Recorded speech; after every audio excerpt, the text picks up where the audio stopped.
I want to start today with a deceptively simple question. Who is the greatest artist of all time? Regardless of discipline, regardless of genre, when I say the greatest artist ever, who comes to mind? Obviously, there's no right or wrong answer here. It's a deeply personal question. Perhaps some big names come to your head, like Da Vinci or Mozart or Shakespeare. Maybe someone more recent, someone more personal to you. Doesn't matter.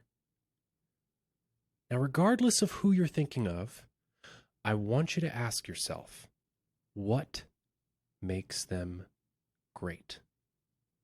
Not such an easy question. Trying to sound smart, I would probably say something like, well, a great artist is defined by their ability to innovate and push a medium forward. Their career must be marked by longevity and consistency of excellent work, and they should make an impact both during their lifetime and leave a legacy on both the art form and the culture at large. Perhaps you might also want to add that he or she should be a good person, whatever that means to you. Now, the problem with all these qualifications is that they put the responsibility of greatness on the individual, and I'm just not sure that's how history works. The podfather of history podcasts, Dan Carlin, talks about this all the time. The great man theory of history or the trends and forces theory of history. And while the truth inevitably lies somewhere in the middle, I tend to side with the latter. Luck and circumstance just play too big of a role. Shakespeare would not be as well remembered if his plays weren't some of the first to be set to a printing press. Martin Van Buren would be talked about more if he was president when the Confederates attacked Fort Sumter, but he wasn't. Lincoln was. He gets the memorial. Oftentimes, the darkest hours of history produce its brightest stars. I'm sure that 24-year-old Charlie Chaplin was not thinking about any of this as he took a train from Kansas City to Los Angeles in December of 1913.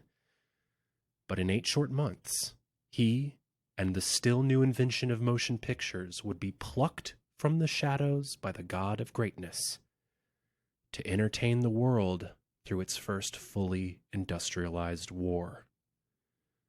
All this and more in part 2 of Charlie Chaplin. Here we go. Roll video.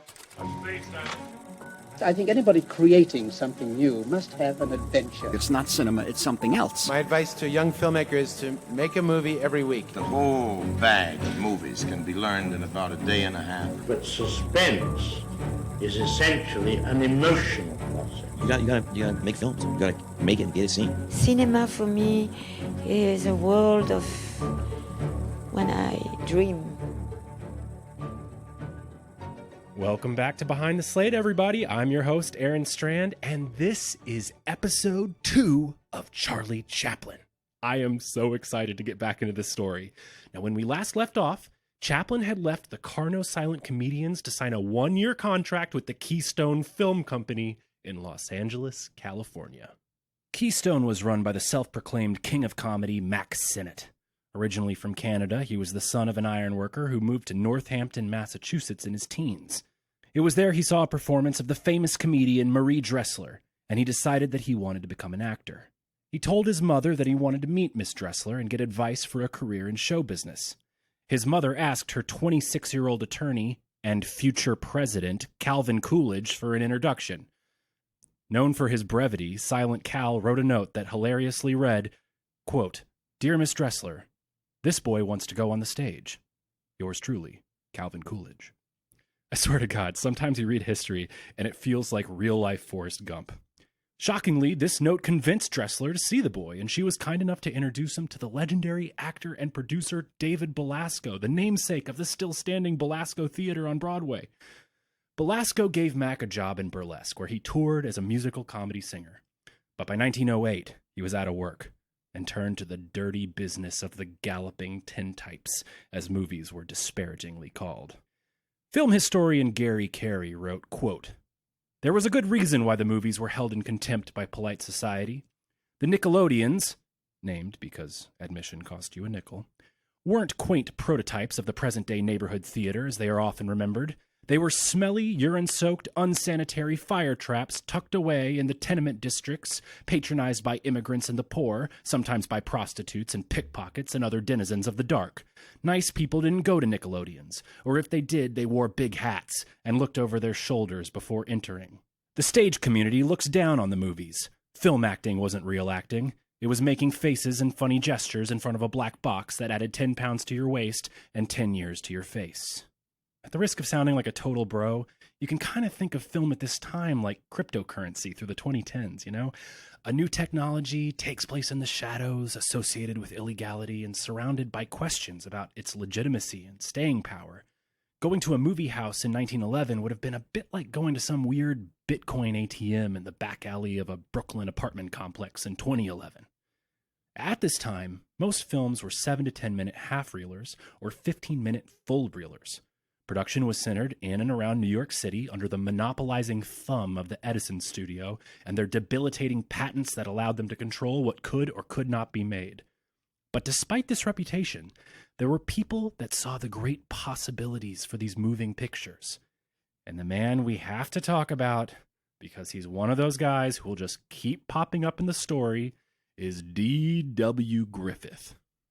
David Wark Griffith was born in 1875 in Oldham County, Kentucky. His father was a hard-drinking Confederate Army colonel turned state legislator called Roaring Jake Griffith, who, despite his bellicose name, was incredibly literate. They read Shakespeare aloud as a family. They grew up reading Dickens, Tolstoy, Poe, and Twain. However, Roaring Jake was also a bitter white supremacist who told romantic tales of the Civil War and the lost cause of the Confederacy. When Roaring Jake died suddenly, the doctor said it was because an old war wound had been sutured with inferior thread due to the Union naval blockade. This left a bitter scar in the mind of young D.W. In his teens, Griffith dropped out of school and became an actor in a local touring company. Began writing, and in 1907 traveled to New York City to meet with the Edison Studios producer and director of the groundbreaking narrative film The Great Train Robbery, Edwin Porter.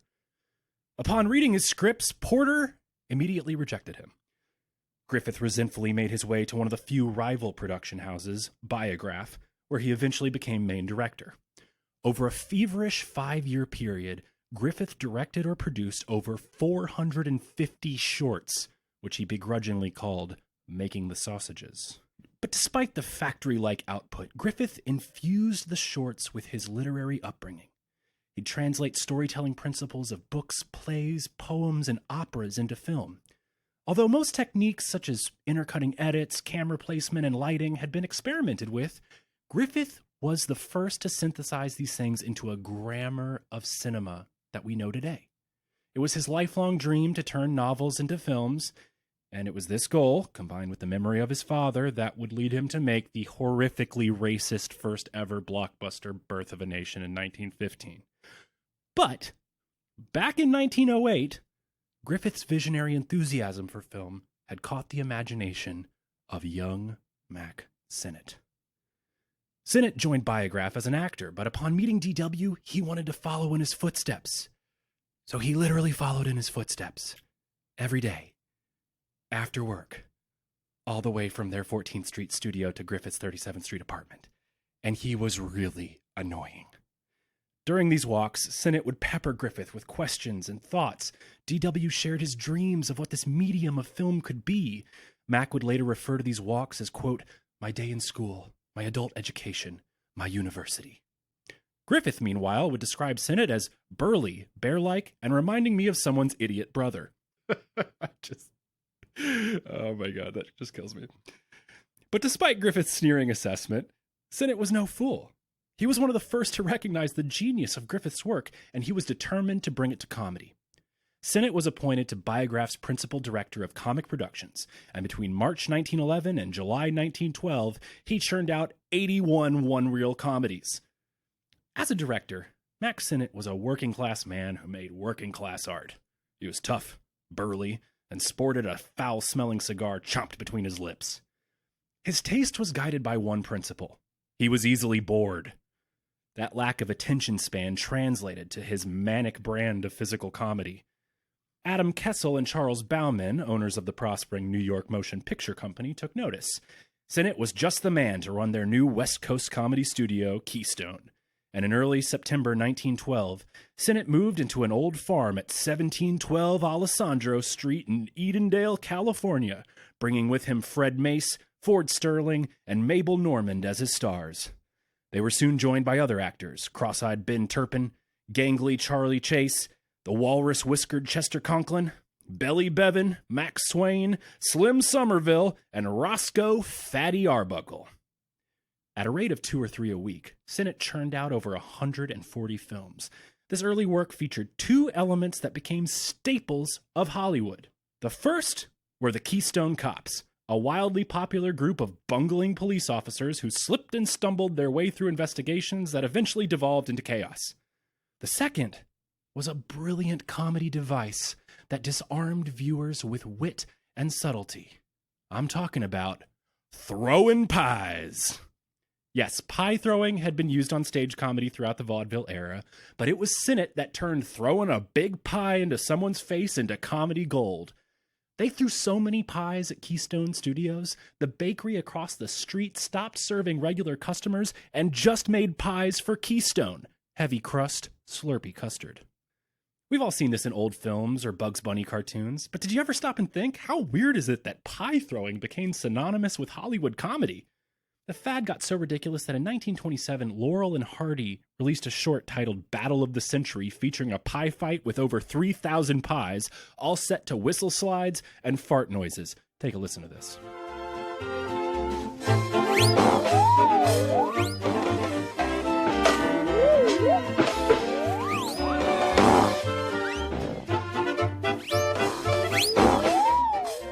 That's great stuff. Anyway, on Charlie's first night in Los Angeles, he ran into Mack in the hotel lobby. Mack was shocked to see how young Chaplin was. He thought he was hiring the old drunk from the Carno sketch Mumming Birds. Charlie could sense his doubts and got nervous. The next day, he boarded a big red Pacific Electric trolley to take him from his hotel in Bunker Hill to the wild back country of Glendale, California. This area was so rural at the time, the trolley had a sign on its rear platform that said, "Shooting jackrabbits from the trolley car is strictly prohibited."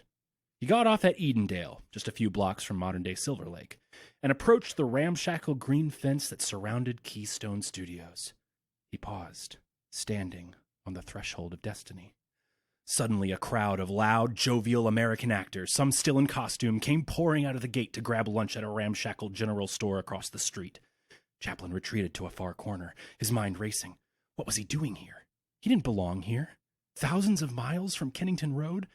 Sure, he had just doubled his salary, but he had left behind a good steady job in a reputable theater company. For what? These pie-throwing Americans? He turned around and went back to his hotel. He repeated this for 2 days until finally he got a call from Mack saying, "Where the hell are you? Get down here now." Finally, Charlie showed up for work. The studio was nothing like Charlie had ever seen. It was a dusty lot filled with derelict bungalows used for dressing rooms, offices, and homes for the actors. In the center was the magnificent open-air stage.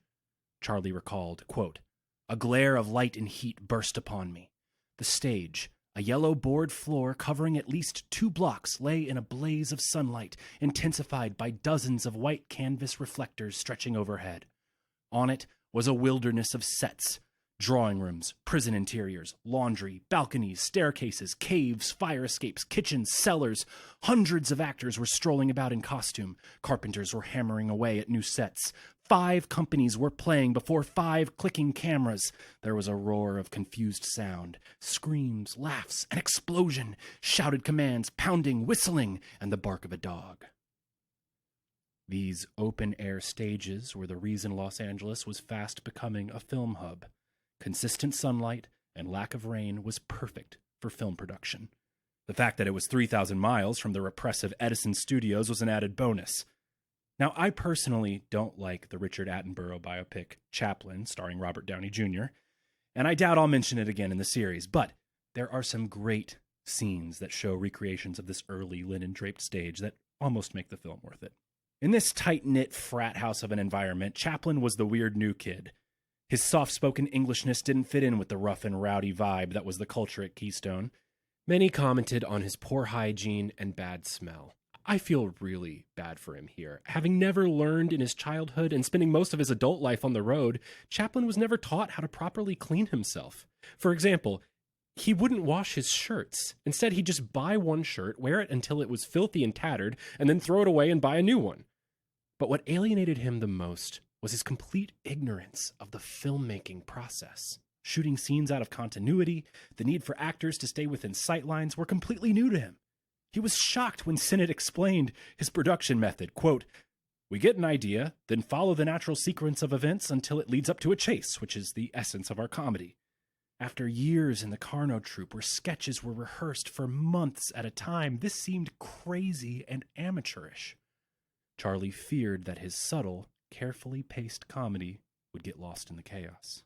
Sensing his bewilderment, Sennett didn't use Charlie and instead forced him to sit back and watch the Keystone process take place. There were three main types of Keystone films. Park films were the simplest and cheapest. They involved improvised mix-em-ups between courting couples and were shot in Westlake Park or Echo Lake. The next were films structured around a real-life public event. Sennett would hear about a military parade or a horse race and send a unit to film the comedians fooling and playing out some impromptu farce among the crowd. The more formal films were shot on sets, which permanently stood on the stage. Usually a hallway with a door on either side, which could become a house or a hotel and often involved some kind of boudoir shenanigans. No matter what type of film it was, a Keystone director would never use more than 10 camera setups. Camera motion was unheard of, and no film was wasted. It was Mack's rule that once material was shot, it had to be used. The breakneck pace of production was echoed by the breakneck speed of the action. I should say here that these films are basically unintelligible to modern audiences. I mean, it looks like a bunch of aimless running and jumping, assault and pie throwing and mugging for the camera.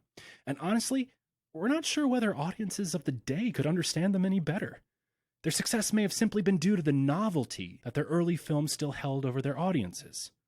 Critic Walter Kerr wrote, quote, "Perhaps we might have laughed too in 1914. At least you would have felt excitement. There's very little in the Sennett films, for all their breakneck pace and bizarre manhandling of the universe, that one would care to call humor. Normally it is possible to understand a joke that has faded to recapture the principle that once provoked laughter, while being unable to capture the laughter itself. Not so with Sennett, for the most part. The jokes as jokes are rarely there, and all the activity is so headlong there's scarcely time to pause for the constructed quality of a jest." How can you recapture novelty in history? Even in our own lives. How can I describe the first time I saw Beyoncé's Single Ladies video? I mean, it felt truly mind-blowing. Or how can I talk about a night in 2007 when I was with a group of people lost in Brooklyn and a friend took out a brand new first-generation iPhone and used Google Maps to navigate us to a party? I mean, it was the most amazing thing I've ever seen. It felt totally miraculous. And then again, maybe Mack Sennett's fast-paced film techniques aren't so alien. I think he could be talking about Keystone or TikTok when he says, quote, "Once we stop to let anybody analyze us, we're sunk." After 6 weeks of studying, Sennett finally gives Charlie his debut role. The film was titled Making a Living, where he was to play an obnoxious swindler who asks people for money, steals their jobs, and seduces their women, leading, of course, to an inevitable bedroom mix-em-up. Charlie wore a top hat, a monocle, a large, drooping mustache. His head was full of ideas and gags that he'd been saving from his years on the music hall circuit. He arrived on set ready to make this film the best Keystone film ever. And that's when he met director Henry Lerman, who didn't want to hear any of it. Lerman was better known by his nickname, Pâté. He earned this after trying to bluff his way into a job at Biograph by claiming that he worked for the legendary Pâté Frères studios in France. D.W. Griffith saw through the ruse but hired him as an actor, and yet for years afterward, Lerman still spoke in a ridiculous fake French accent. He had another nickname on the studio lot, Mr. Suicide, for the cruel indifference he displayed towards actors, continually placing them in dangerous situations for the thrill of an audience. He was vain, arrogant, a drug addict, and a hack. You can just imagine Charlie having a real Seinfeld moment. Lerman! Things didn't go well on set. Chaplin kept making suggestions, and Lerman kept shooting them down. In the editing room, Lerman cut out all of Chaplin's funny business from the final film to just, quote, teach him a lesson because he knew too much. Chaplin said, quote, when I saw the finished film, it broke my heart. He confided to fellow actor Chester Conklin, quote, I'm going to get out of this business. It's too much for me. I'll never catch on. It's too fast. I can't tell what I'm doing. I'm not sure any real actors should get caught posing for the flickers. Conklin took pity on the young actor, quote, I told him to stick it out. I told him he was going to be something very big in motion pictures. I lied like hell. I didn't think any such thing. I can't claim I had the foresight to see Chaplin's future, but I have as tender a heart as the next roughneck, and I couldn't help but try to cheer up that doleful Englishman. His criticisms of movies were nothing but whistling in the dark. Charlie was humiliated and needed encouragement. I talked him out of quitting. Chaplin wasn't the only one Lerman's spiteful cutting had disappointed. Back in New York, Kessel and Bauman hated the film. They complained to Sennett, blaming him for hiring this, quote, silly, cheap comedian. Seeing Chaplin's uninspired performance, Mack yelled out, quote, I hooked myself a dead one. But just like Sidney had done throughout his life, Chaplin received help from a guardian angel. Only this time, it was legendary Keystone ingenue Mabel Normand. Mabel was born in Staten Island in 1893. She began her career as a model before starring in a D.W. Griffith short film at Biograph. There, she met her future on-again, off-again boyfriend, Mack Sennett. In addition to having the distinction of being the first film star to throw a pie, hitting the face of Fatty Arbuckle, Mabel was an incredibly intelligent and ambitious woman. She was an avid reader, swimmer, and pianist, and yet she could take a comedic fall with the best of them.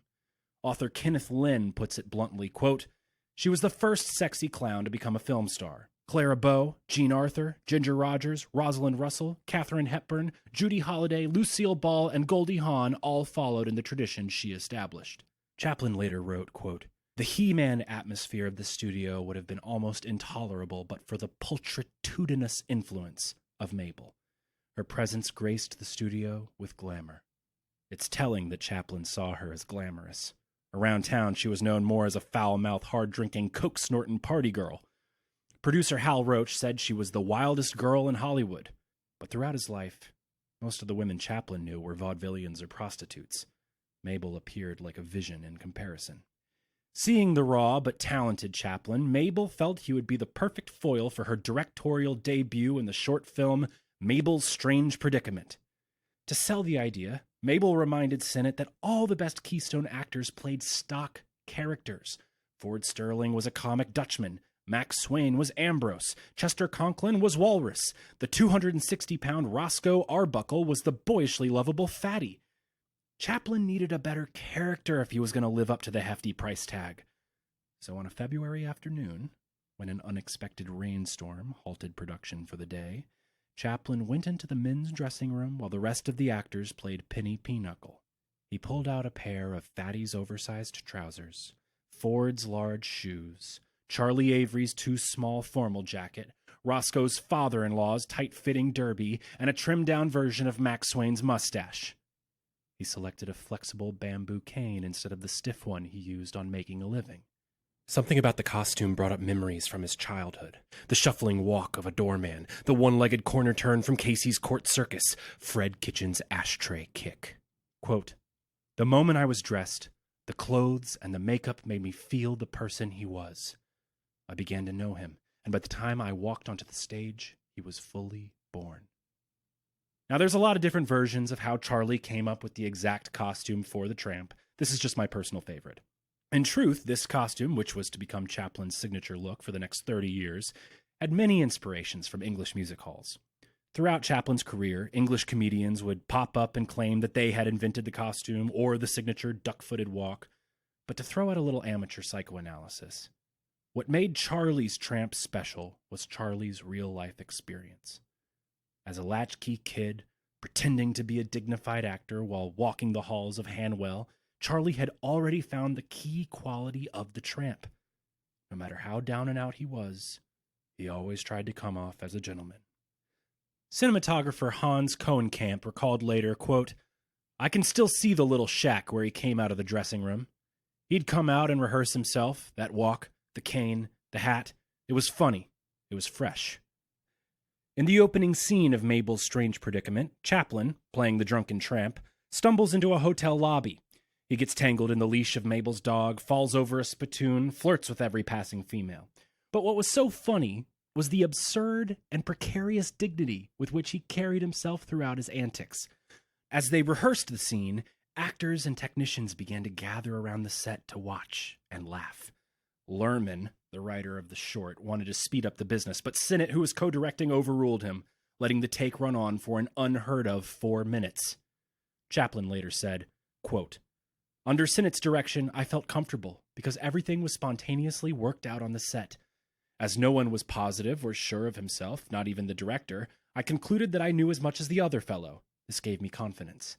I began to offer suggestions, which Sennett readily accepted. Thus grew a belief in myself that I was creative and could write my own stories. Sennett indeed inspired this belief." Chaplin had immediately succeeded in slowing down the helter-skelter pace of the Keystone style with subtlety and character.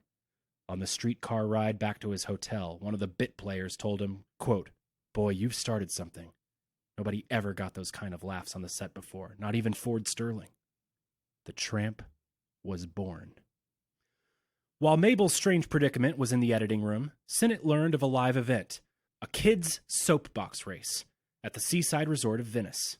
He sent Lerman and Chaplin down to capture the proceedings with a comic touch.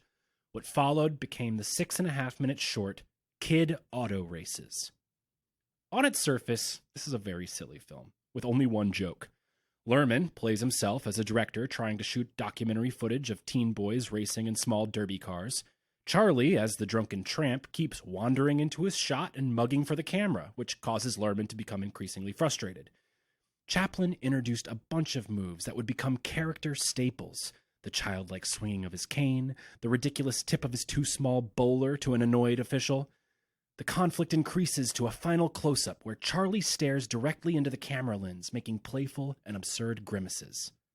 And you thought being meta was a new thing. But on a deeper level, there's so much going on here.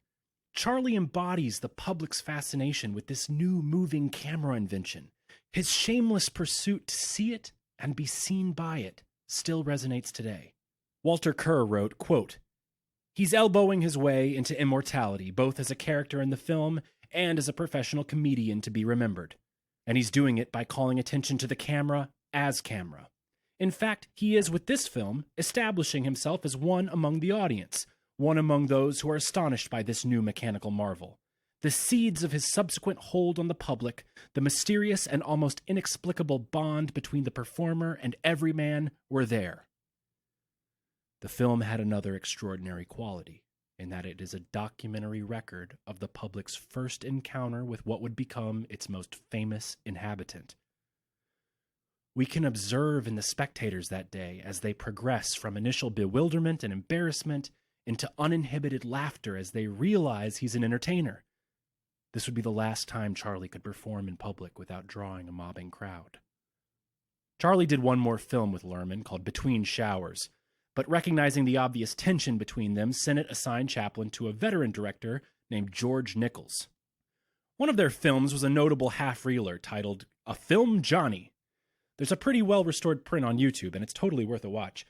In the film, Charlie goes to a Nickelodeon and watches Keystone films on screen, but after being kicked out, he sneaks into the real-life Keystone studio, where the chaos-inducing, lecherous tramp spoils various shoots across the lot, until eventually he's chased away and incapacitated with a fire hose. It's a cool time capsule because you see what Nickelodeons looked like in 1914, and you see the real-life Keystone studios. There's cameos from all the other big actors, but most of all, you see the undeniable charisma of Chaplin before he even had a directorial debut.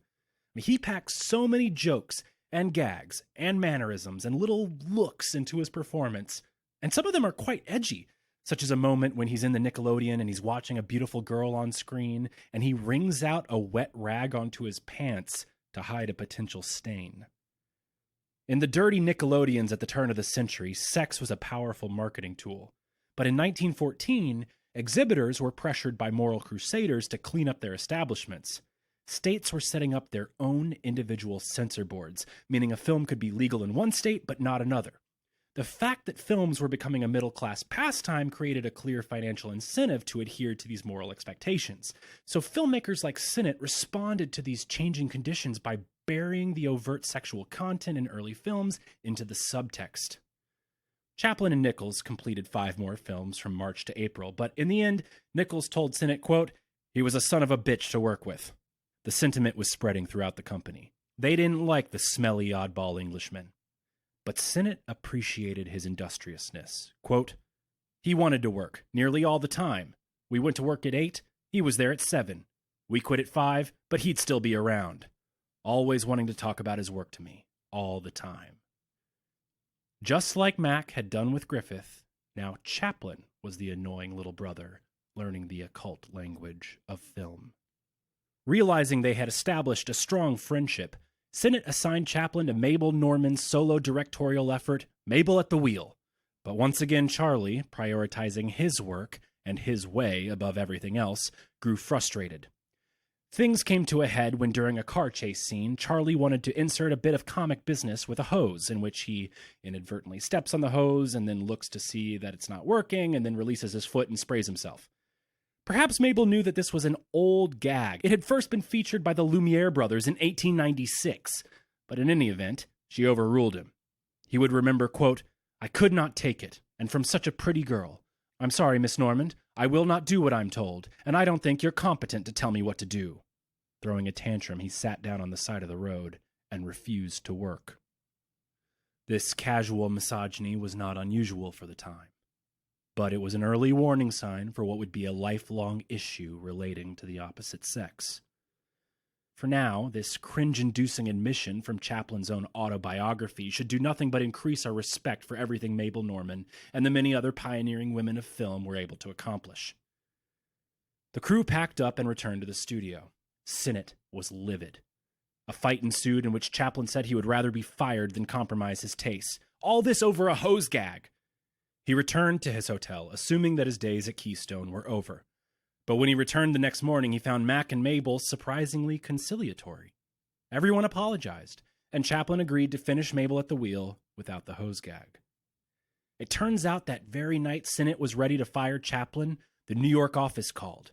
They told him Kid Auto Races and Mabel's Strange Predicament were selling better than any Keystone comedy ever. Sennett's orders were to prioritize Chaplin films above everything else. An early film magazine, The Cinema, wrote, quote, "Kid Auto Races has struck us about the funniest film we've ever seen. Chaplin is a born screen comedian. He does things we have never seen done on the screen before." In reflecting upon Chaplin's uniqueness, David Robinson wrote, quote, "The essential difference between the Keystone style and Chaplin's comedy is that one depends on exposition, the other one on expression. While the expository style may rely upon such codes and recognizable conventions as the Keystone mime, the expressive style is instantly and universally understood. That was the essential factor in Chaplin's almost instant and worldwide fame."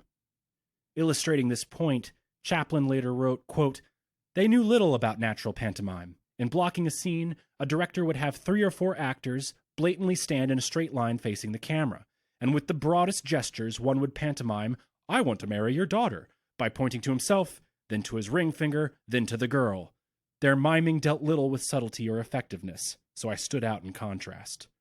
His scrappy business sense tingling, Chaplin capitalized on this newfound leverage by announcing that he was ready to direct his own films. He offered to put up a guarantee of $1,500, all the money he had saved since moving to California, if his first film proved to be a failure.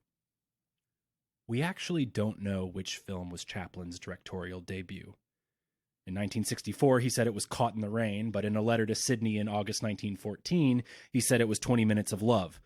Whatever the case may be, Chaplin never had to pay the $1,500. Both films proved to be successful. Chaplin had studied and absorbed the intricacies of filmmaking and was now beginning to flex his muscle as a storyteller. He had some idea of his rapid success. He would attend the cinemas in Los Angeles, studying the crowd's reaction in his obsessive effort to polish his performance. He never took days off. Sennett would say, quote, "Chaplin used to sweat if he thought he hadn't done a thing as well as he should have.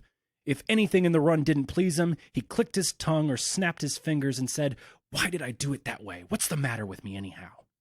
He directed at least 6 films from April to August and co-directed 3 others with Mabel Normand. One of these, Mabel's Busy Day, which was shot in early June, features a scene at a racetrack. In the background, we can see the huge crowds having to be roped off from the performers. From kid auto races shot in early February to June, we see the evidence of Charlie's rapidly growing celebrity. Mabel's Busy Day premiered on June 13th, 1914.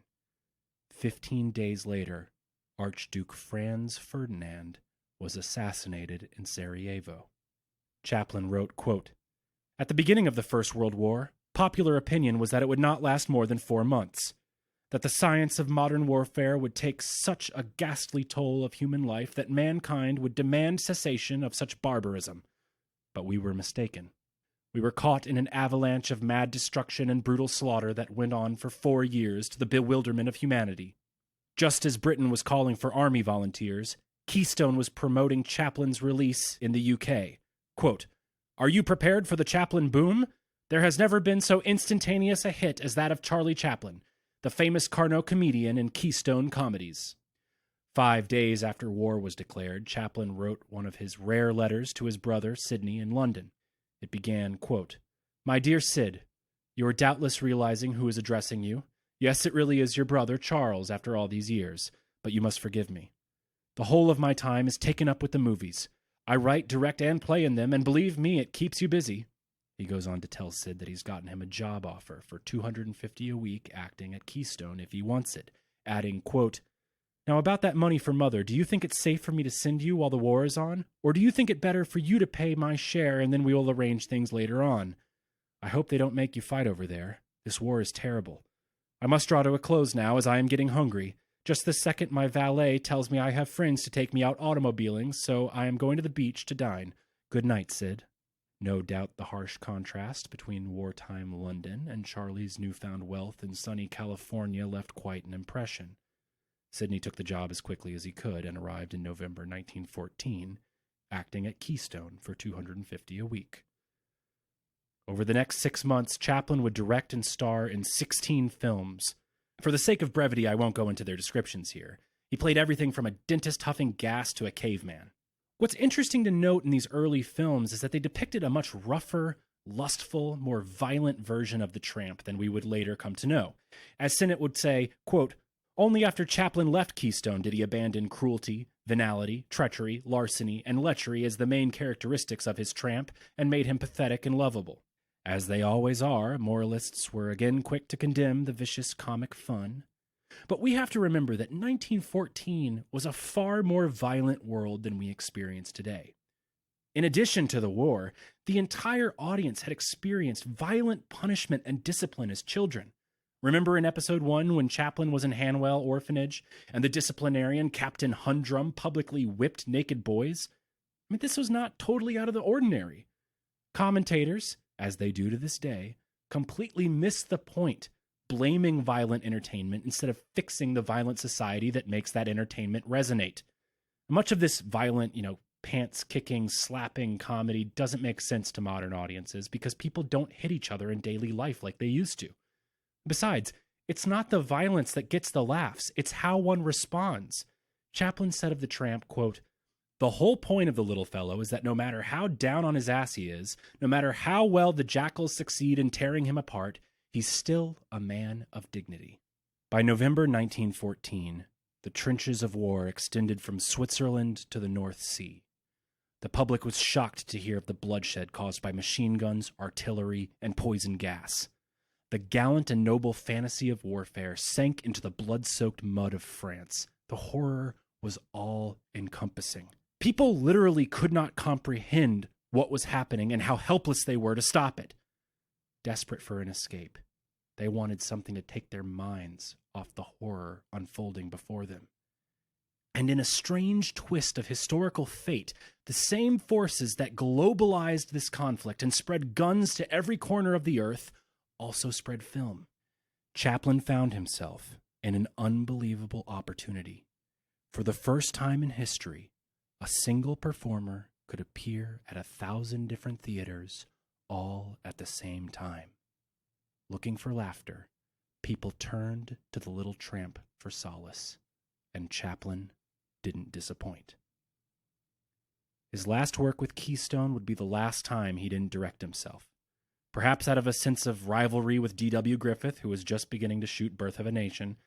Perhaps out of a mandate from the New York office to bring Broadway stars into film, or perhaps just out of gratitude for the woman who started his career in show business, Sennett agreed to direct Marie Dressler, America's greatest stage comic, in an adaptation of her long-running Broadway hit, Tilly's Nightmare, which would be renamed Tilly's Punctured Romance. Shot over an unprecedented 14 weeks, this film would go on to become the first ever feature-length comedy.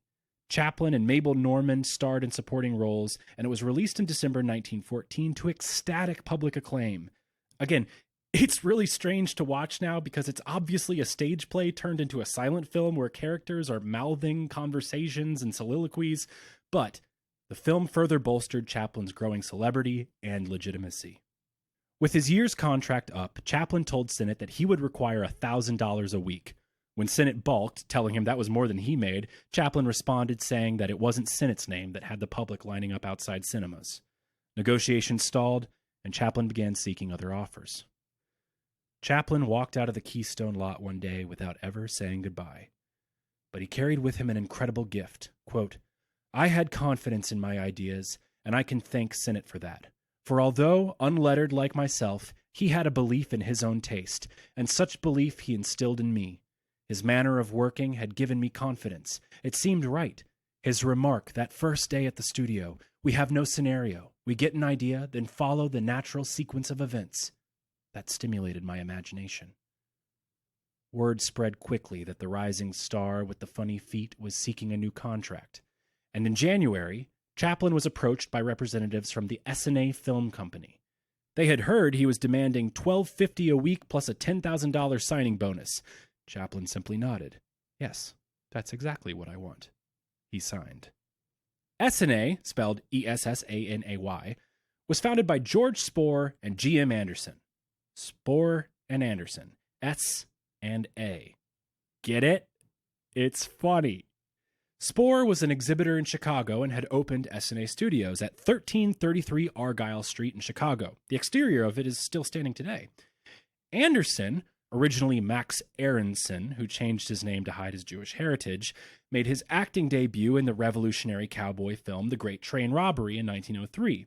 He then established a studio in Niles, California, outside San Francisco, where he became wildly successful. He earned over $1 million producing, directing, and starring as Bronco Billy in over 366 shorts, which he produced at a rate of one a week, never missing a week.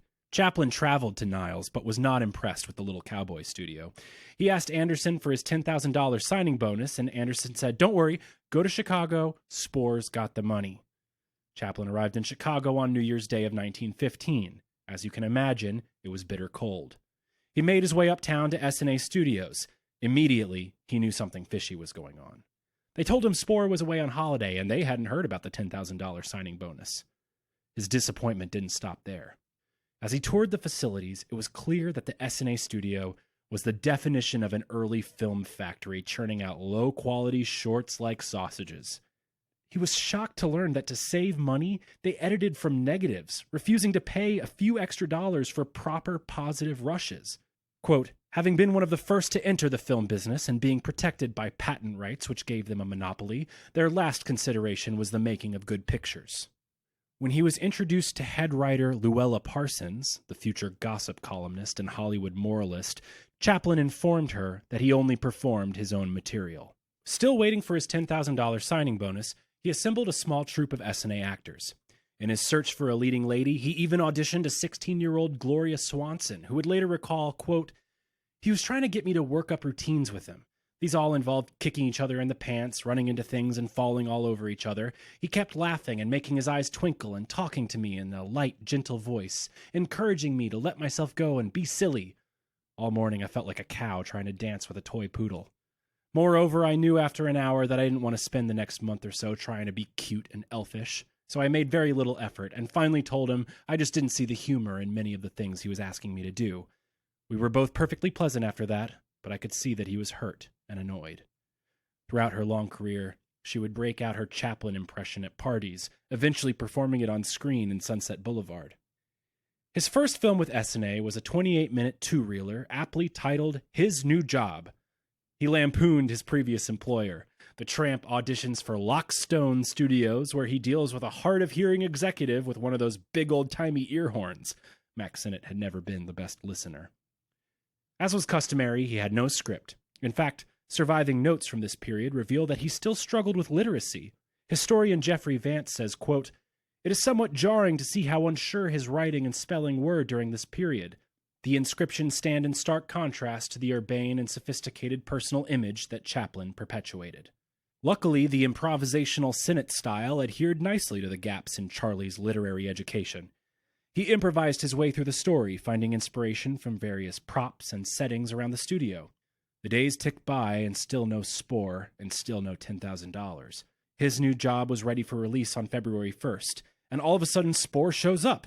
It turns out that Spore, furious about the terms of the contract, had been intentionally avoiding the studio. It was only after his business friends congratulated him on signing Chaplin and seeing that His New Job had more advanced sales than any Sennett film before did he show up with the money. But it was too little too late. Furious at Spore and frustrated by the Chicago studio, Chaplin decided he would rather go back to Niles, California. He got on a train, taking a few actors he had found with him. He arrived in Niles and was given a room in a decrepit bungalow on the Bronco Billy Studios.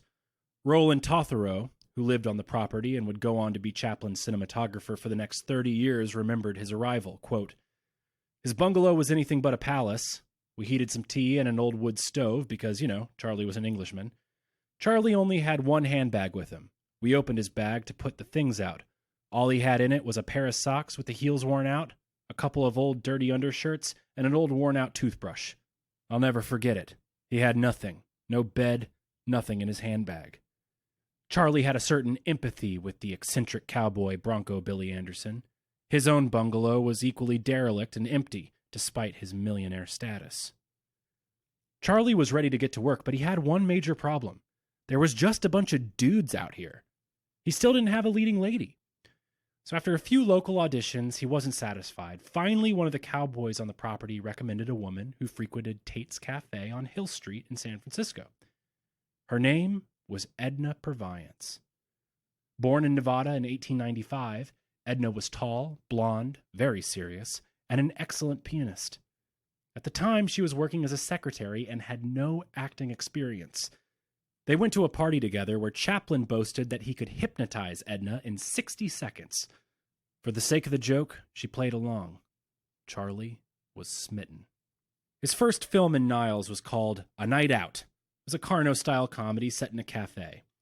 Once shooting was completed, things got a little testy. Chaplin took a day trip to San Francisco, and when he returned, he found Anderson and Totherow worried about the production schedule editing his film. He told them, "Take your hands off my picture." Chaplin then insisted that they order a machine to properly print positive rushes for editing. The machine was huge and expensive, and further added to delays. Chaplin then set to work on the first of his many boxing-themed films, titled The Champion. Chaplin was a huge boxing fan, and he consistently turned to the sport as a source of inspiration. To make up for the delays with the printing machine, Chaplin dashed off to shoot 2 quick park-style films. At this time, he and Edna had begun a romantic relationship. The only surviving letter from Charlie to Edna from this time reads, quote, "My darling, my heart throbbed this morning when I received your sweet letter. It could be nobody else in the world that could have given me so much joy. Your language, your sweet thoughts, and the style of your love note only tends to make me crazy over you." With his heart swelling, Chaplin's artistry took a major step forward with his next film, The Tramp. Now, until this point, his film persona was essentially a drunk with a childlike impertinence. But in this film, his character deepens into a romantic vagabond, a hobo with a heart of gold. Now, it's worth asking, why did this character resonate so deeply with the American public? Well, for the last 100 years, as the Industrial Revolution mechanized the workforce and rural communities were dispersed by the drive for capitalist competition, many people found themselves dispossessed. Recessions in the 1870s and 1890s increased the problem, and Americans began to notice thousands of vagrants, hobos, and tramps traveling across the country on foot or by train. The majority of civilized folk greeted these men with disdain and fear. Yet at the same time, they became a romantic symbol of freedom and a pre-industrialized life. Author Jack London, who was a self-proclaimed tramp in his late teens, wrote, quote, "Perhaps the greatest charm of tramp life is the absence of monotony. In Hoboland, the face of life is protean, an ever-changing phantasmagoria where the impossible happens and the unexpected jumps out of the bushes at every turn of the road." But by 1914, these armies of the unemployed began to be seen as fertile ground for the spread of political unrest and communism. Frank Tannenbaum of the Industrial Workers of the World led a protest in which 500 so-called tramps entered a Manhattan Catholic church demanding food and shelter. When the police arrived, violence broke out, and Tannenbaum was arrested. Months later, a bomb exploded in St. Patrick's Cathedral as retribution for Tannenbaum's prison sentence. Meanwhile, in Europe, countries were having to devote their entire economies to supporting the millions of men fighting in the Great War. Food and materials were rationed, and consequently, people back home were suffering. Protests were breaking out in all the European capitals. Society was literally coming apart at its seams. In a way, Charlie's character was a romantic idealization of the tramps of yore, childlike, free-spirited, and innocent. He defanged the image of the, quote, threatening hobo and invited middle-class people to take joy and relate to their struggles. The film, The Tramp, opens with Charlie caressing a flower. He saves a farmer's daughter from some bandits and then foils their plot to rob the farm. He falls in love with Edna, but his joy is crushed when her handsome fiancé returns. Dejected, he leaves the farm, and for the first time makes his signature exit, waddling off to the horizon, shoulders drooped, then suddenly perking up to a jaunty step as the screen irises around him. Shot in only 10 days, The Tramp demonstrated a major leap in Charlie as a writer, director, editor, and actor. He was always a depressive romantic who luxuriated in his own moody loneliness, a real goth kid if you ask me. But now he had translated that feeling into comedy with a sad ending. And for millions of people who also felt alienated by industrialization, mass media, and war, they saw the lonely little tramp as a projection of their own inner lives. Chaplin and Anderson agreed that the Cowboy Studio and Niles weren't big enough for the both of them. Chaplin returned to Los Angeles. He shot By the Sea near Crystal Pier in a single day with only 9 camera setups. This would be the last of his one-reelers. Chaplin took advantage of the constant moving and lack of home studio to declare that he needed more time between pictures. His next film, Work, would take almost 2 months to deliver. For this film, he took over the now demolished Bradbury Mansion in Bunker Hill. It was a technical marvel of a film, most memorable for its opening sequence in which the poor Charlie is pulling a cart, weighed down by his equipment and his abusive boss whipping him forward. He attempts to go up a hill, but the weight of the cart tips back, sending Charlie, still attached to the front shafts, dangling in the air. This gag became an iconic image of labor exploitation that Soviet filmmakers would copy frequently. It also left a lasting impression on an Irish playwright and Chaplin superfan named Samuel Beckett, whose masterpiece, Waiting for Godot, or Waiting for Godot, depending on your preference, would feature multiple tramp characters, one of whom must hopelessly pull a man on a cart. The film culminates with an increasingly intricate set of disasters, explosions, and chaos that delivers the boss and their domineering clients their comeuppance. After completing Work, Charlie temporarily moved into the old Majestic studio on Fairview Avenue, where he shot A Woman. In this, he makes his final appearance in drag. He had appeared as a woman in a couple of minor Keystone films, but this one was really special. Now, the 1910s had seen a resurgence in the female impersonators of American entertainment. Performers like Carol Norman, the male Patty, and Bert Savoy were making big money touring as live acts. Of course, because history just repeats itself incessantly, moralist crusaders were in an uproar over non-binary representation on film. Charlie's transformation into a woman is really remarkable, and it's filled with tongue-in-cheek bawdiness and subtextual sex jokes. The film was met with widespread disapproval. It was even banned in Scandinavia until the 1930s. Chaplin was stung by the criticism. Actor Fred Goodwins recalls, quote, Suddenly, the critics made a dead set at him. They roasted his work wholesale, called it crude, ungentlemanly, and risque. Thus began a new era in Chaplin comedies. Clean, clever, dramatic stories with a big laugh at the finish. Chaplin decided to return to the sentimentality that had worked so well in The Tramp with his next film, The Bank. In this film, Charlie plays a lowly janitor who is in love with a beautiful bank secretary played by Edna. Only she has her sights on a suave cashier. The janitor falls asleep and dreams that he rescues Edna from a gang of robbers. And as he goes in for a kiss, he wakes up to find himself caressing the mop in his arms. He leaves work, passing Edna and her cashier crush without them even noticing. It still works today. I mean, this was a new invention at the time. Comedy with a sad ending. I mean, we'd call this dramedy now, and it appears all the time in film and television. This was the first one, and it blew people's minds. Chaplin let 56 days elapse before his next film. Still without a home base, Chaplin rented a boat for a film called Shanghai. In this film, cameraman Harry Ensign developed a tripod mount with a pivot. It was controlled by a heavy counterweight, and it would allow the camera to swing and recreate the look of a storm-tossed ship. He then returned to his roots, adopting his breakout Carno sketch Mummingbirds into the film A Night Out. He then put the Tramp back into the rough-and-tumble streets with Police. It opens with Charlie being released from jail with the title card, Once Again into the Cruel, Cruel World. He's immediately met by a clergyman who begs him to go straight. Within minutes, the priest has robbed Charlie of his last cent. He spends the rest of the film ironically trying to return to the safety of prison. Chaplin's last film for SNA is a strange byproduct of its time. It was called Charlie Chaplin's Burlesque on Carmen. The opera, Carmen, was having a sort of Hollywood moment.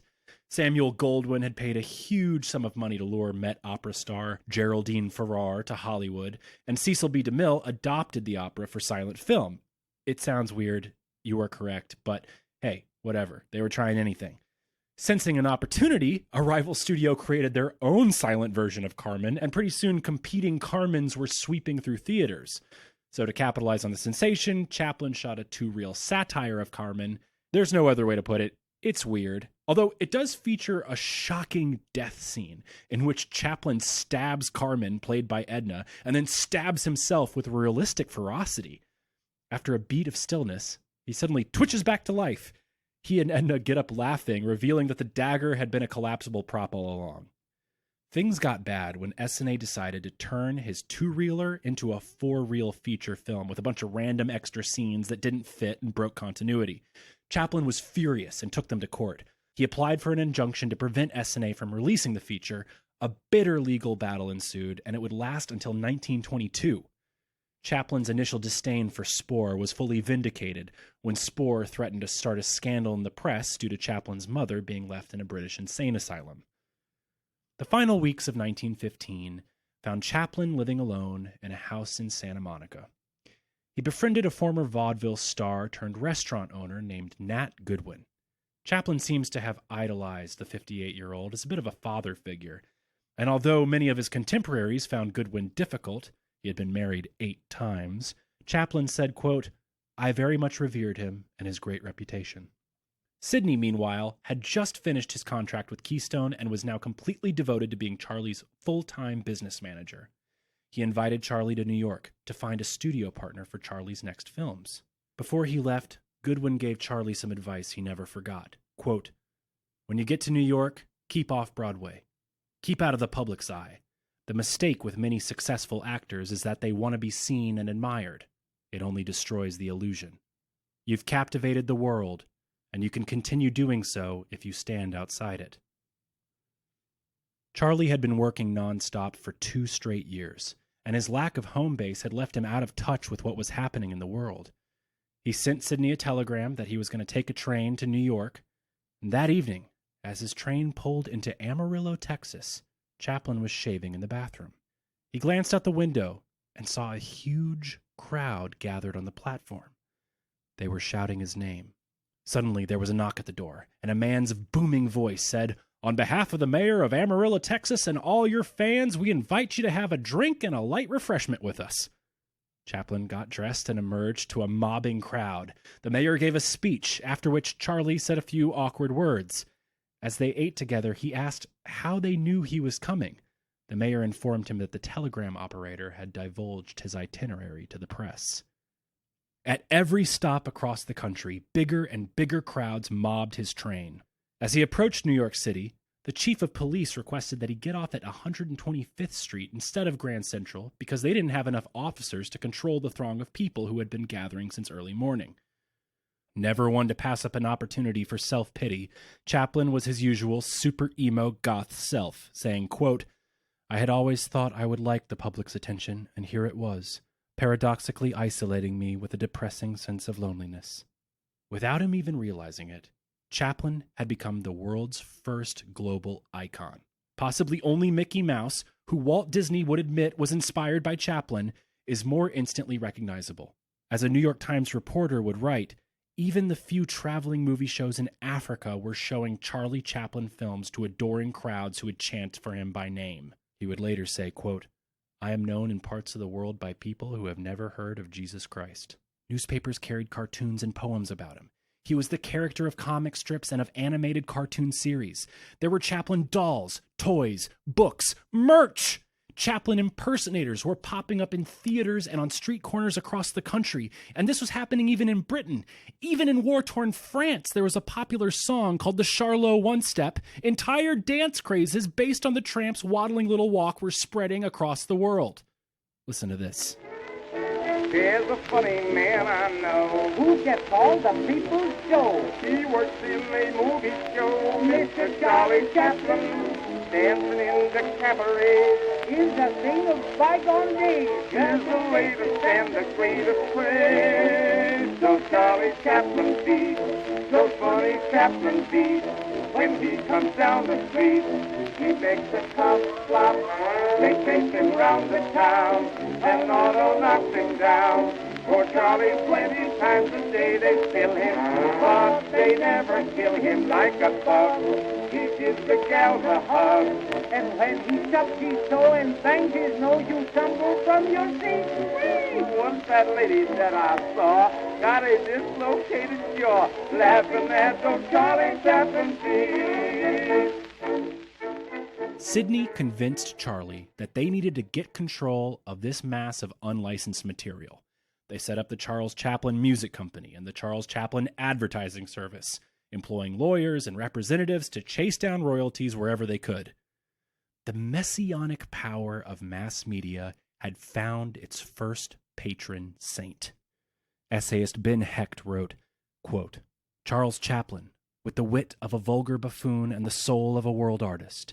He walks, he stumbles, he dances, he falls. He is cruel, he is absurd, unmanly, tawdry, cheap, artificial, and yet behind his crudities, his obscenities, his inartistic and outrageous contortions, his divinity shines. He is the mob god. He is a child and a clown. He is a gutter snipe and an artist. He is the incarnation of the latent, imperfect, and childlike genius that lies buried under the fiberless flesh of his worshippers. They have created him in their image. He is the mob on two legs. They love him and last. Fruits to Om. Glory to Zeus. Mercy, Jesus. Praise be to Allah. Hats off to Charlie Chaplin."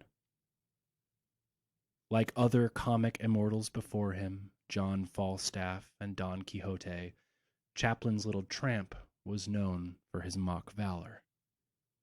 In the midst of Chaplinitis, Charlie and Sidney found themselves in the center of a bidding war.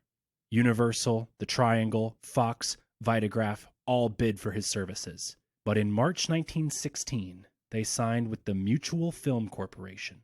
Mutual's publicist Terry Ramsey wrote, quote, "Chaplin will receive a salary of $670,000 for his first year's work under the contract. The total operation in forming the Chaplin Producing Company involved the sum of $1,530,000. This stands as the biggest operation centered about a single star in the history of the motion picture industry. Next to the war in Europe, Chaplin is the most expensive item in contemporaneous history." David Robinson wrote, quote, "No person in the world other than a king or emperor, except maybe Charles Schwab of the U.S. Steel Corporation, had ever received even half this salary. You can imagine the total cognitive dissonance this created in his adoring public. I mean, their favorite homeless clown, champion of the dispossessed, had now ascended into an incomprehensible stratosphere of wealth. And these headlines were sharing the front page with the latest casualty reports from the Battle of Verdun. That's certainly enough to make the average person do a double take. Great Britain, meanwhile, had just authorized its first ever nationwide draft, demanding all British men between the ages of 18 and 41 report for service. And here was Chaplin, a British citizen abroad, becoming the richest performer in history. Of course, there was going to be blowback. Pastors decried Chaplin's extravagance. In response, Charlie did everything he could to shrug off his riches, saying, quote, "Honestly, it is a matter I do not spend time thinking about. Money and business are very serious matters, and I have to keep my mind off of them. In fact, I do not worry about money at all." His words were then twisted by the press, who began describing Chaplin as a tight-fisted miser who refused to share his newfound wealth. This gross exaggeration would follow him for the rest of his life. Chaplin defended himself again, saying, quote, "No one realizes more than I do that my services may not be worth $100 a week 5 years from now. I'm simply making hay while the sun shines. Money is not everything. I can find more happiness in work than anything else I know of." Uncomfortable with his newfound fame, Chaplin took a train back to Los Angeles. At a stop in Chicago, he was pushed to do an impromptu publicity stunt outside of a theater where one of his films was playing. No one recognized him, and the cashier, bored by the many Chaplin impersonators that had frequented the theater, merely scoffed, calling his shuffle inauthentic. Mutual opened Lone Star Studios, named for Chaplin, not Texas, on March 27th on the corner of Lillian Way and Eleanor Ave in L.A. It was state-of-the-art with dressing rooms, administrative buildings, a development lab, offices, a projection room, and workshops. At the center was the largest stage in California, big enough for Chaplin, and later Buster Keaton when he took over the property, to construct huge exterior sets for street scenes. Roland Totherow, who had just left SNA, was hired as a camera assistant and quickly became the chief cameraman. Chaplin assembled a stock company of players he poached from SNA. Edna was the leading lady, of course. An old Carno trooper named Albert Austin joined the group, as well as an ideal Goliath to Chaplin's diminutive David in the towering actor Eric Campbell.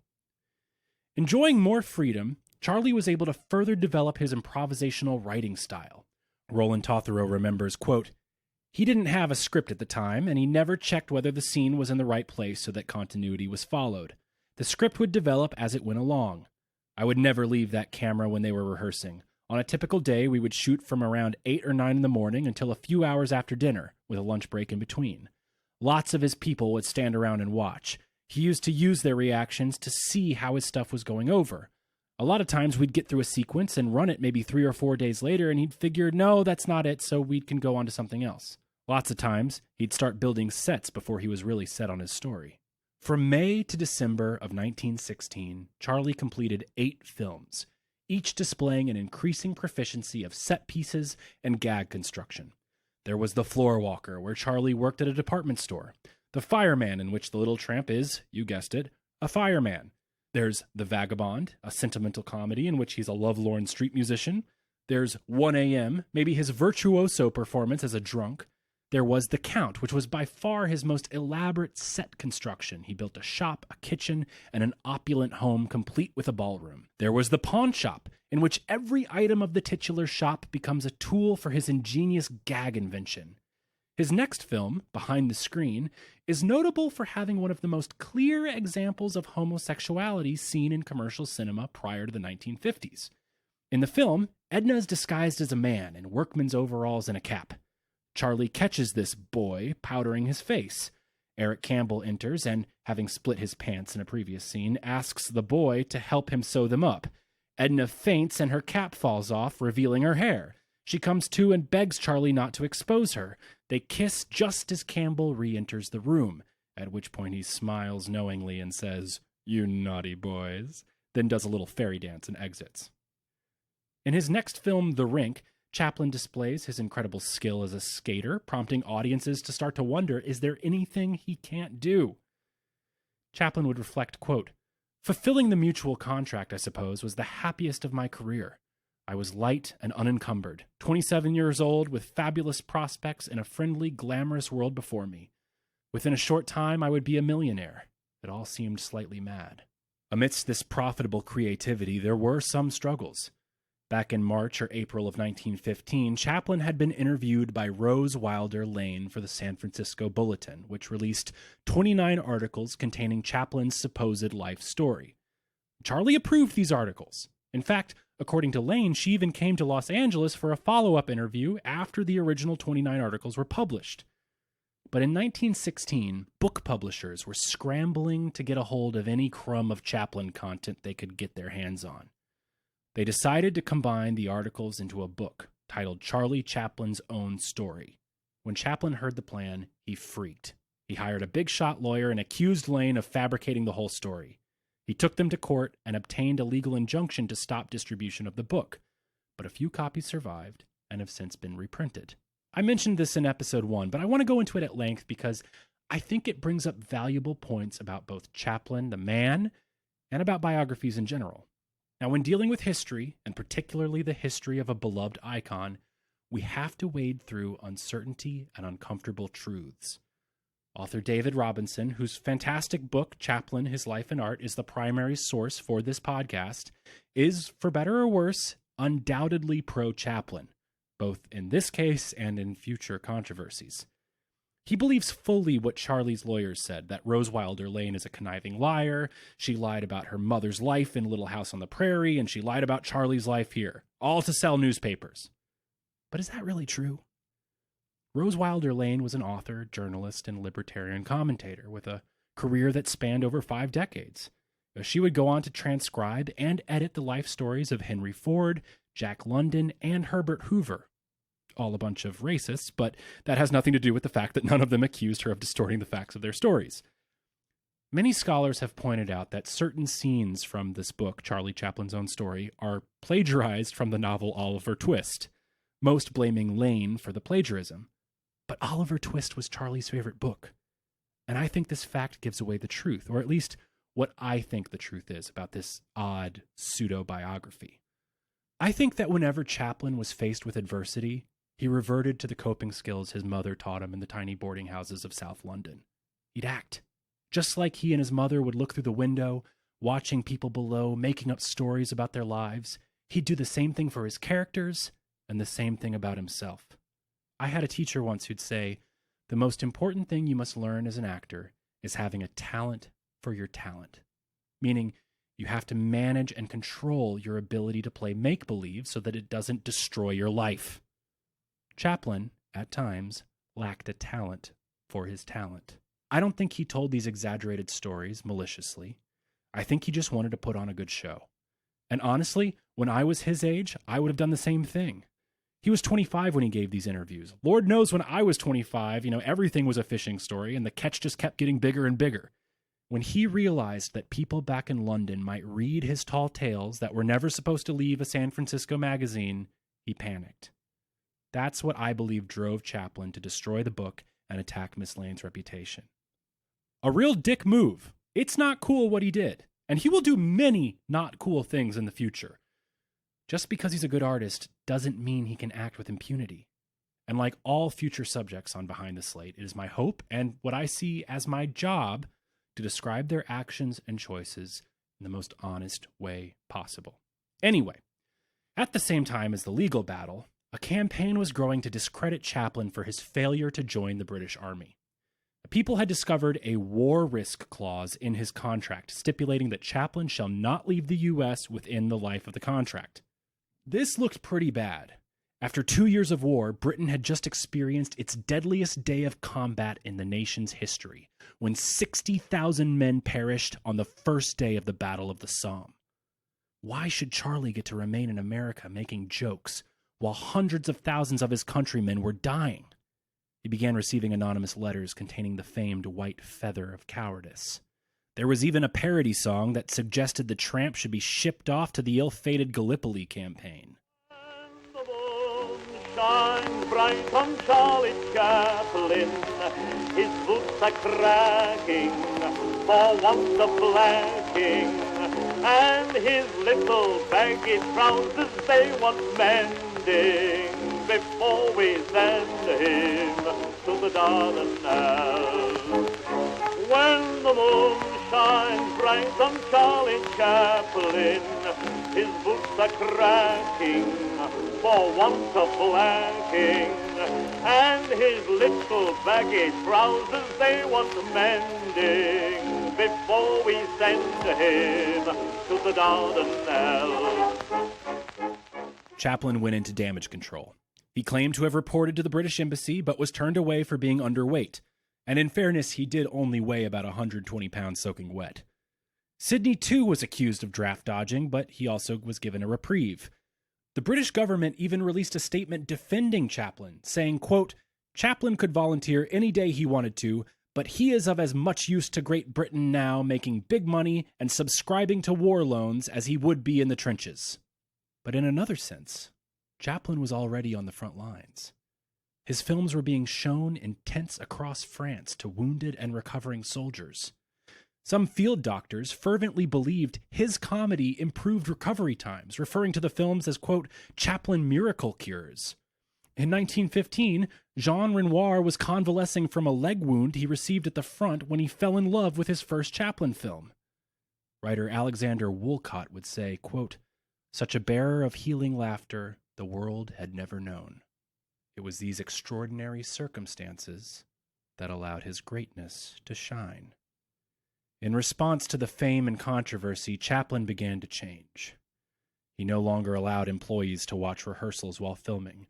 He hired a valet, Tom Harrington, and a chauffeur, Toraichi Kono, who became two of his closest confidants. Attending fights and baseball games became impossible as the crowds flocked around him. Rolly Tothero remembers, quote, "He didn't mingle around with the bunch anymore. He more or less entertained up at his house, and the people that he had associated with no doubt were people of reputation, authors and writers and actors." Just like during his brief time on the West End, Chaplin yearned to be a part of the global intelligentsia. With the help of British actress Constance Collier, he practiced his elocution, removing any trace of a Cockney accent. Chaplin's use and insistence upon obscure vocabulary remained throughout his life, and while sure he had a deep love for language, his voluptuous vocabulary belied his former illiteracy. Chaplin's final 4 films for Mutual proved to be some of the greatest shorts he would ever make. The first was Easy Street, a parody on Victorian melodrama. He spent $10,000 constructing a massive T-junction street set reminiscent of his boyhood South London, which would become one of his favorite sets throughout his career. In the film, Charlie joins the police force to fight a bully, played by Eric Campbell, and restore peace to Easy Street. He would comment in a press release, quote, "If there is one human type more than any other that the whole world has it in for, it is the policeman type. Of course, the policeman isn't really to blame for this public prejudice against his uniform. It's just the natural human revulsion against any sort of authority." Gone were the one-day film shoots of old. Now Charlie wanted perfection. He went way over schedule in what would become the new normal for all future Chaplin productions. It's very interesting. Sidney insisted on saving all the outtakes from this time. And thanks to this massive archive of material that has survived, we can not only see why production was running over schedule, but we can see the incredible evolution of Chaplin's craft. Chaplin still didn't write scripts. He developed his stories organically, shooting them chronologically from beginning to end, throwing away any bit or gag that didn't work to his liking. Remember, it was only 2 years earlier that Mack Sennett demanded only 1 take could be used per scene. Listen to this development process for his next film, The Cure. It starts with a simple idea, right? The tramp attends a hydrotherapy day spa. Take 1 shows a forecourt full of patients and staff, and the center is a fountain. Their actions and characters are developed. By take 17, Chaplin enters as a bellboy, pushing Eric Campbell in a wheelchair with a gouty foot bound in a big bandage. By take 23, Chaplin has shifted the action from the forecourt to a lobby.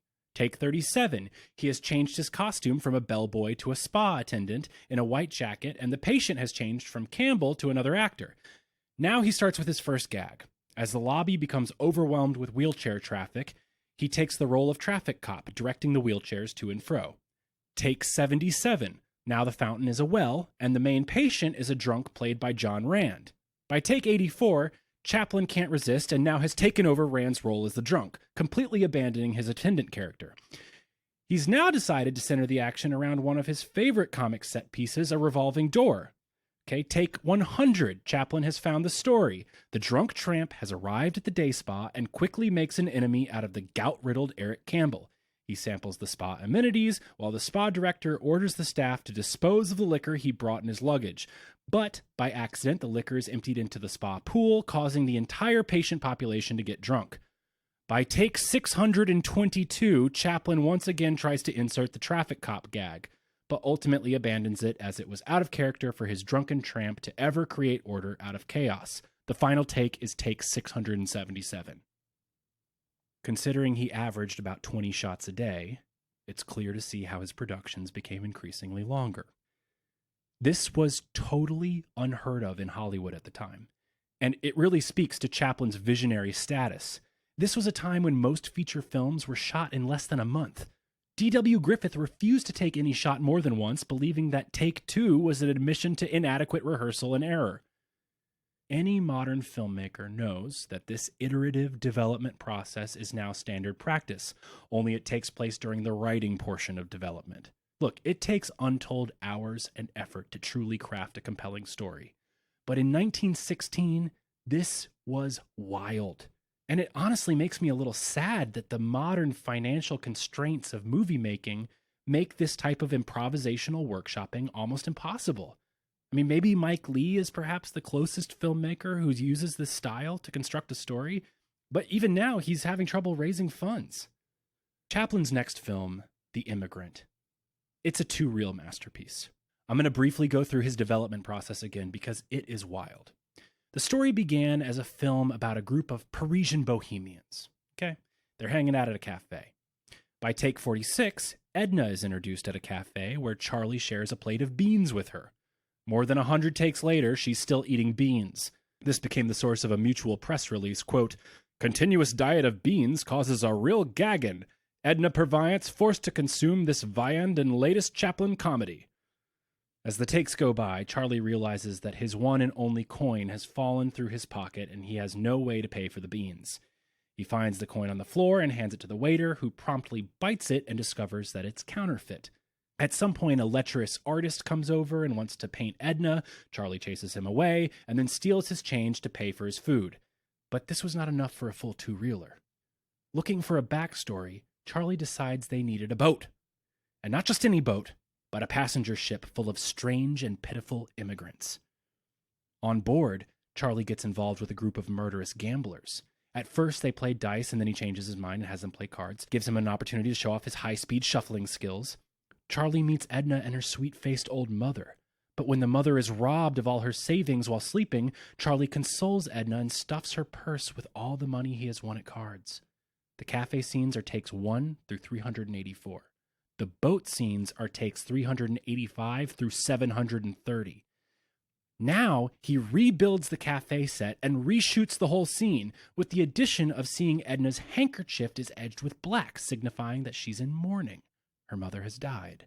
Now, Chaplin the writer is really cooking with gas. He decides to tie the two acts together with an audacious sequence that will become legendary for its place in film history. He shoots a scene of the boat approaching New York City. As it passes the Statue of Liberty, we see a title that reads, "Arrival at the Land of Liberty." He then cuts to the huddled masses of immigrants on the deck. The immigration authorities arrive and throw a rope around them like cattle. The masses are brutally herded through the immigration center at Ellis Island. The film premiered in June 1917, only 2 months after the U.S. entered the war. Americans were shocked to see their country shown in such a negative light. But the circumstances asked for it. As always happens in the midst of armed conflict, the country was caught up in a xenophobic campaign to limit immigration. In February, Congress had instituted a literacy test bill to discriminate against non-English-speaking people from Eastern and Southern Europe. Something changed for Charlie during those final stages of shooting. He had tried to censor himself after the controversial cross-dressing debacle, but he was still getting criticized. This was the moment where Charlie said, "Fuck it. They're going to criticize me no matter what I say, so I might as well say what I want." He was many things, moody, pretentious, self-indulgent, but he was not stupid. He knew what he was doing, and considering that he was a foreigner who had never applied for American citizenship, this choice was incredibly brave. When it was all over, Chaplin had shot around 780 takes for The Immigrant. Over 4 days and 4 nights, without sleeping, Chaplin cut the 40,000 feet of film down to 1,800. It would be 4 months before Chaplin's next film, The Adventurer, would be finished, the longest gap between Chaplin films up until this time. It was partially shot on location on the Sierra Madre coast. During filming, it was reported that Chaplin saved a drowning child who had been swept off a rock while watching the film shoot.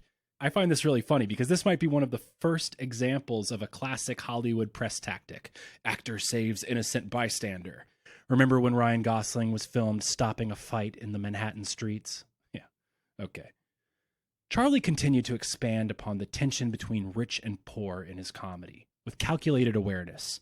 In response to a scene in which he accidentally drops ice cream from a balcony, landing on a rich woman below, he says, quote, "The first laugh came at my embarrassment over my own predicament. The second, and the much greater one, came when the ice cream landed on the rich woman's neck. Simple as this trick seems, there were 2 real points of human nature involved with it. One was the delight the average person takes in seeing wealth and luxury in trouble. The other was the tendency of the human being to experience within himself the emotion he sees on the stage or screen. One of the things most quickly learned in theatrical work is that people as a whole get satisfaction from seeing the rich get the worst of things. The reason for this, of course, lies in the fact that 9/10 of the people in the world are poor and secretly resent the wealth of the other 10th. If I had dropped the ice cream, for example, on a scrub woman's neck, instead of getting laughs, sympathy would have been aroused for the woman. Also, because the scrub woman has no dignity to lose, that point would not have been funny. Dropping ice cream down a rich woman's neck, however, is, in the minds of the audience, just getting the rich what they deserve." This is an incredibly self-aware assessment of his technique, and it really makes me think about the modern state of American film and television. So many of our stories are centered around the lives of the very rich. Is watching the hysterical tribulations of the Kardashians a reincarnation of Chaplin's thesis? Or have we abandoned the schadenfreude of Chaplin's comedy, either by choice or conditioning, and now find ourselves unable to laugh at the embarrassment of the rich without furthering their profits? I also wonder if the current populist right-wing sentiment that all media is liberal is in some strange way a misguided byproduct of this overrepresentation of wealth on screen. If you have any thoughts about this, email me at behindtheslatepod@gmail.com. I'd love to hear from you, and I think it'd be really cool in the future if we could do some mailbag episodes. During this prolific output, Chaplin was driving himself into the ground. He began to suffer from insomnia, installing a dictaphone next to his bed so that he could always record a fleeting idea that he might have. He became more demanding at work. He no longer permitted employees to watch rehearsals, yelling at anyone who loitered too long. A strange cult-like mentality took hold of the studio. The studio's new publicist, Carlisle T. Robinson, would remember that upon arriving at Lone Star Studios, quote, "One of the first things I discovered was that Chaplin was a very difficult person to meet, even within his own studio. I also learned that it was absolutely forbidden for strangers to penetrate into the studio. The star did not like journalists, did not at all wish to be bothered by old friends, even those who had known him in the English music halls. When he arrived for work, instantly everyone stopped what he was doing. Actors, stagehands, electricians, everybody stood in line at attention. Then Chaplin entered the studio gates, and the entire crew would yell, 'He's here!'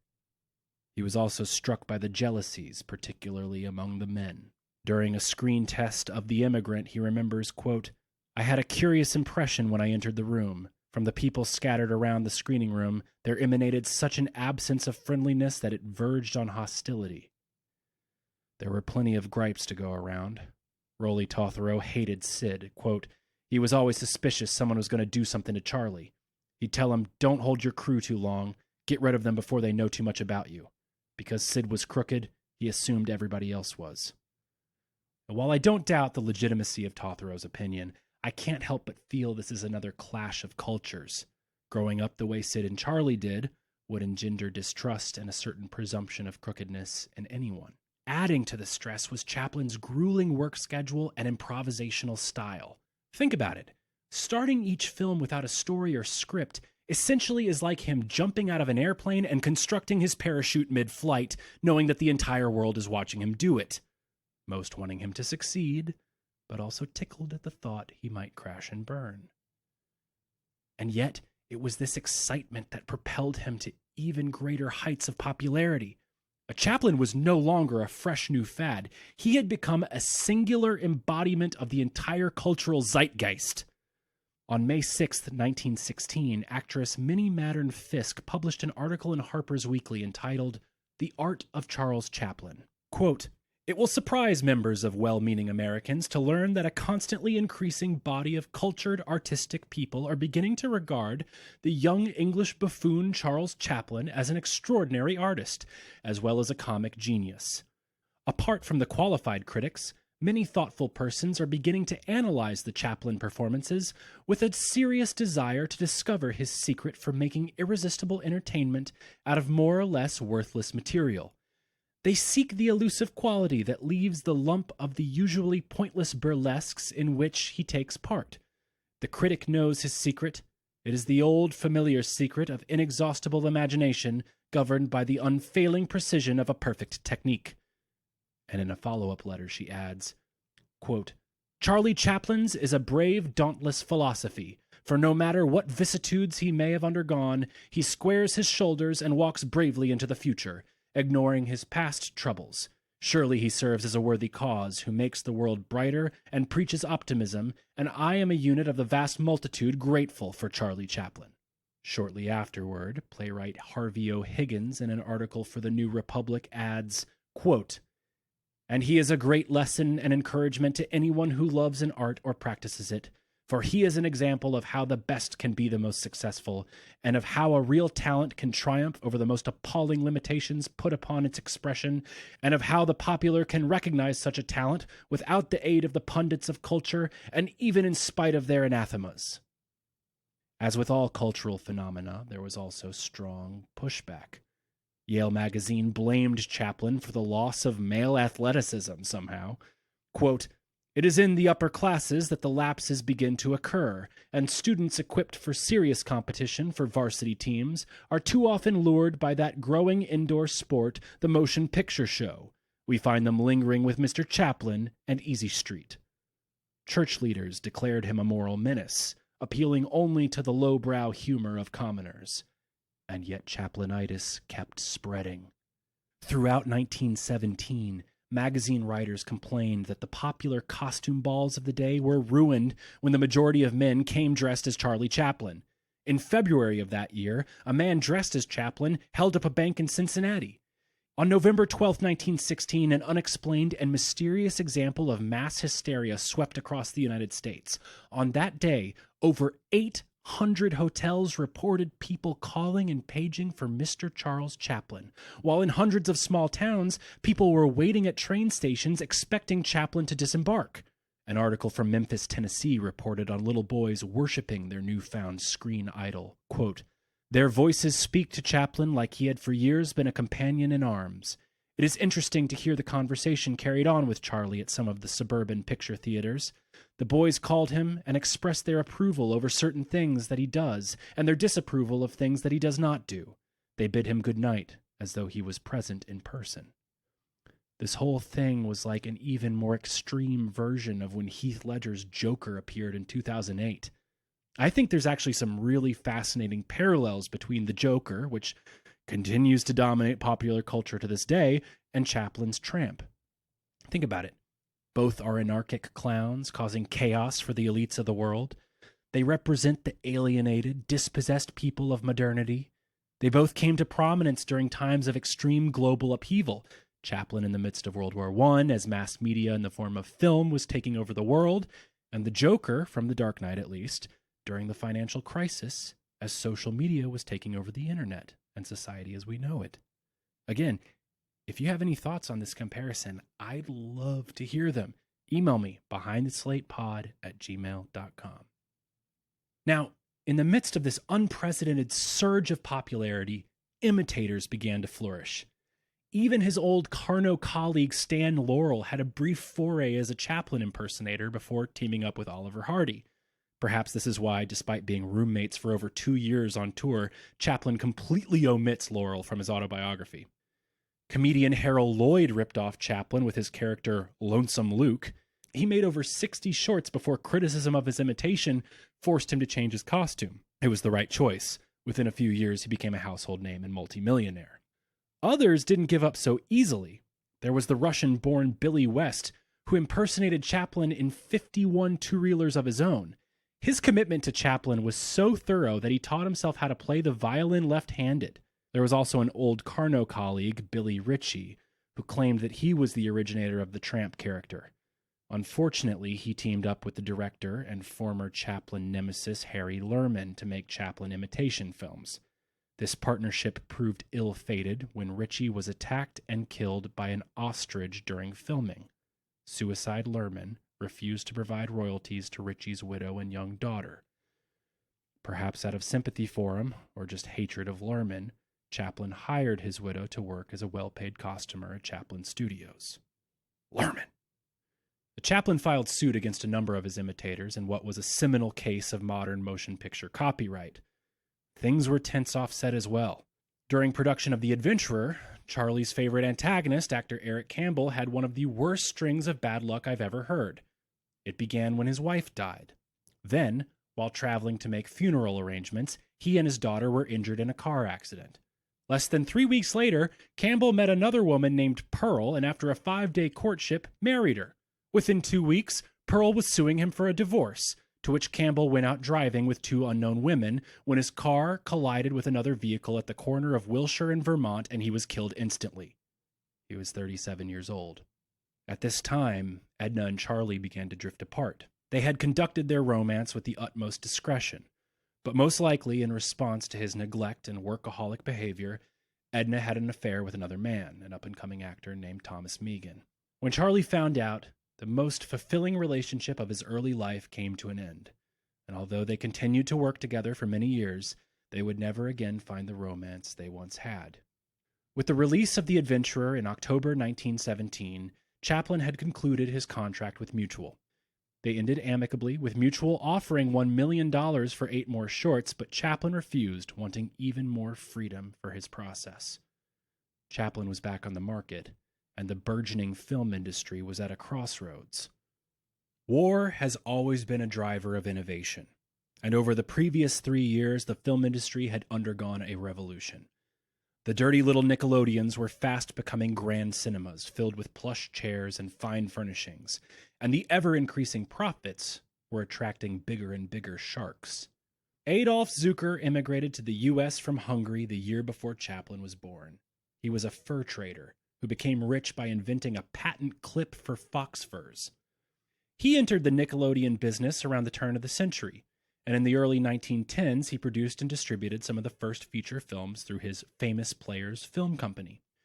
Zukor was the first person to realize that the key to success in films were the stars, and he was on a mission to monopolize the market. He signed an agreement with the nation's leading distributor, Paramount, and then immediately ousted founder W.W. Hodgkinson. He bought dozens of production companies, quickly firing his supposed partners.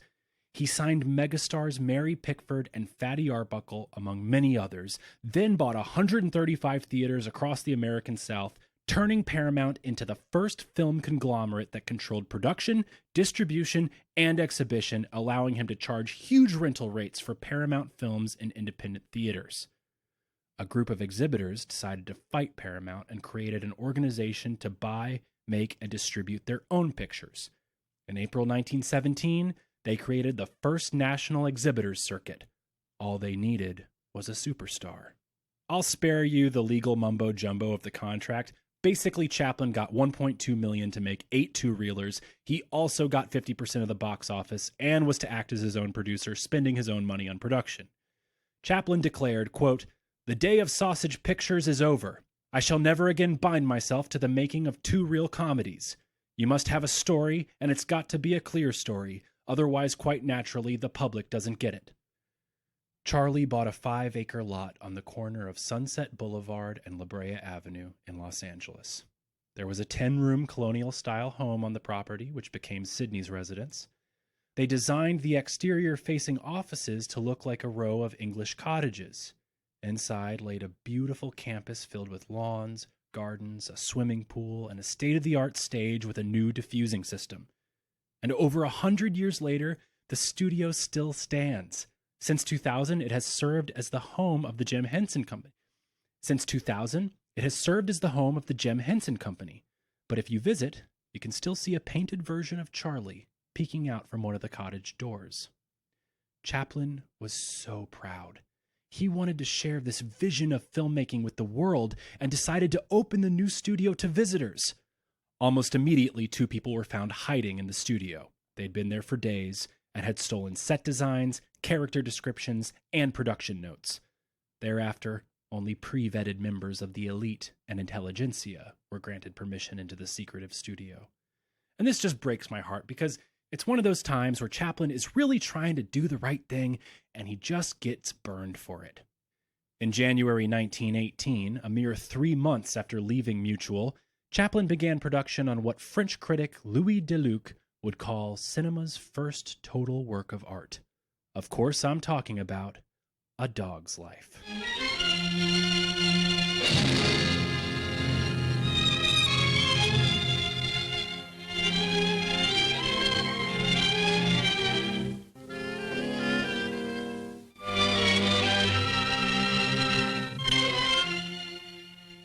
As early as 1916, Charlie had been interested in the comic possibilities of a dog when he posted to a local paper, "Chaplin wants dog with lots of comedy sense." He had even auditioned a Dachshund, a Pomeranian, a Poodle, a Boston Bull Terrier, and an English Bulldog, but what he really wanted was a good old-fashioned mutt. Quote, "What I want is a dog that can appreciate a bone and is hungry enough to be funny for its feed." According to news reports, at the start of production, Chaplin went to the LA Pound and took 20 dogs back to the studio, but after neighbors complained, he was forced to reduce the number to 12.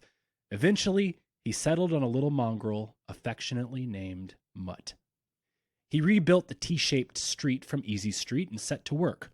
Only once did he have one of his fleeting fits of dissatisfaction. For 2 days, Chaplin decided to scrap the film for a new project called Wiggle & Son, for which he needed ant paste, salts, and half a dozen snails, for reasons we will never know.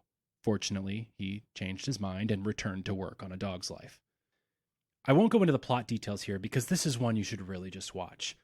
But author David Robinson summarizes its magic. Quote, "It is as fast-paced as a Carnot sketch. Its individual scenes cohere into a purposeful structure. At the same time, it has a harder core of reality than any film that Chaplin had made before. It is about street life, low life, poverty and hunger, prostitution, drug addiction, and exploitation. Without pretension and without sacrificing any of the comic verve, Chaplin drives home the parallel between the existence of a stray dog and 2 human unfortunates, Charlie the Tramp and Edna the bar singer. While he was still a copious reshooter, he was, quote, beginning to think of comedy in a structural sense, and to become conscious of its architectural form. Each sequence implied the next sequence, all of them relating to the whole." Shooting was completed on March 22nd. Chaplin shot over 1,000 takes and 351,000 feet of film on each of his 2 cameras. Editing was completed on March 31st, just in time for Charlie to get on a train and head east to join Douglas Fairbanks and Mary Pickford on a campaign to sell war bonds. As a bittersweet postscript, Mutt the dog had grown so attached to Charlie that when he left, he refused to eat and eventually died.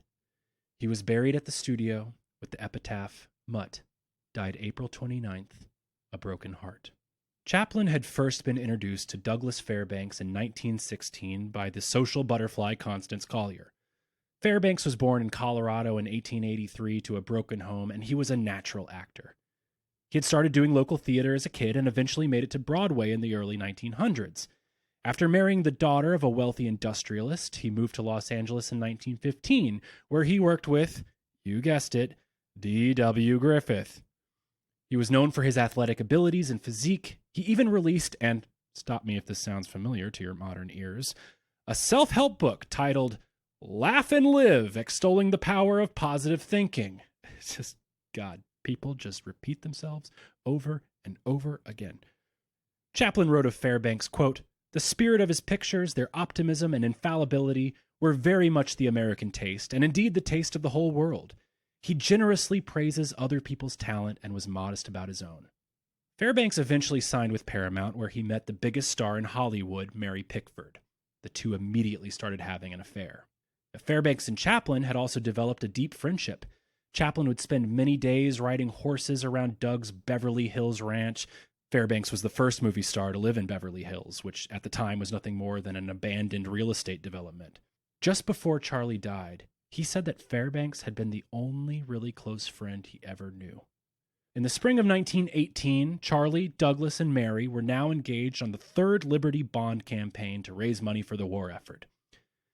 They were to make stops in Washington and New York before splitting up, Doug and Mary touring the North, while Charlie toured the South. It's unclear whether Charlie believed in the cause of war or if this was a PR stunt to stave off criticism back in Britain. Either way, he was incredibly nervous. He hadn't spoken on stage since his Carno days.